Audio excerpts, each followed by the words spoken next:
అందరికీ నమస్కారం. Fee reimbursement programme one of the most useful and powerful important programme for students in Andhra Pradesh. అందుకే జగన్మోహన్ రెడ్డి గారు 2019 మేనిఫెస్టోలో ఫీ రియంబర్స్మెంట్ ప్రోగ్రామ్ ని నవరత్నాల్లో ఒక రత్నంగా పెట్టుకున్న సందర్భం. గత ప్రభుత్వాలు ఇచ్చే ఫీ రియంబర్స్మెంట్ ప్రోగ్రామ్ ని జగన్మోహన్ రెడ్డి గారు జగనన్న విద్యా దీవెనగా మార్చుకున్నారు.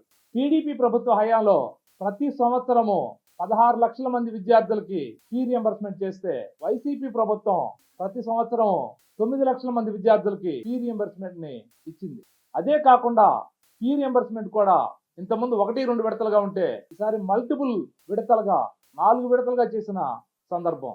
అది కూడా టైంకి ఇచ్చేవాళ్ళు కాదు. ఒక్కొక్కసారి ఒక విడతను ఎగ్గొట్టిన సందర్భం కూడా మనం గుర్తు చేసుకోవాలి. చంద్రబాబు గారి హయాంలో ఫీ రియంబర్స్మెంట్ ప్రోగ్రాము డైరెక్ట్ గా కాలేజెస్ కి డిపాజిట్ చేసేవాళ్ళు. జగన్మోహన్ రెడ్డి గారు దాన్ని ఓట్ల కోసం పిల్లల పేరెంట్స్ బ్యాంక్ అకౌంట్స్ లోకి డిపాజిట్ చేయడం జరిగింది. దానివల్ల పిల్లల పేరెంట్స్ అకౌంట్ నుంచి మళ్ళీ కాలేజెస్ కి ఫీజులు చెల్లించిన సందర్భం వల్ల 2 లక్షల పైగా విద్యార్థులు వాళ్ళ ఒరిజినల్ సర్టిఫికెట్స్ సకాలంలో అందుకోలేని పరిస్థితి క్రియేట్ అయింది. అట్లాగే పీజీ విద్యార్థులకి ఫీ రియంబర్స్మెంట్ ప్రోగ్రామ్ ని జగన్మోహన్ రెడ్డి గారి ప్రభుత్వం రద్దు చేసింది.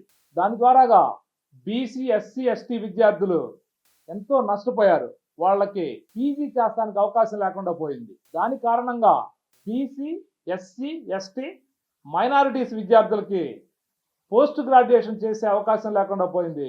దానివల్ల వాళ్ళు హైయెస్ట్ ఎడ్యుకేషన్ చేసుకోవడానికి అవకాశాన్ని మిస్ అయ్యారు. ఫీ రియంబర్స్మెంట్ ప్రోగ్రామ్ లో 3,370 కోట్ల రూపాయలకు పైగా వైసీపీ ప్రభుత్వం విద్యార్థులకు చెల్లించాల్సిన బకాయిల్ని ఎగ్గొట్టిన సందర్భం.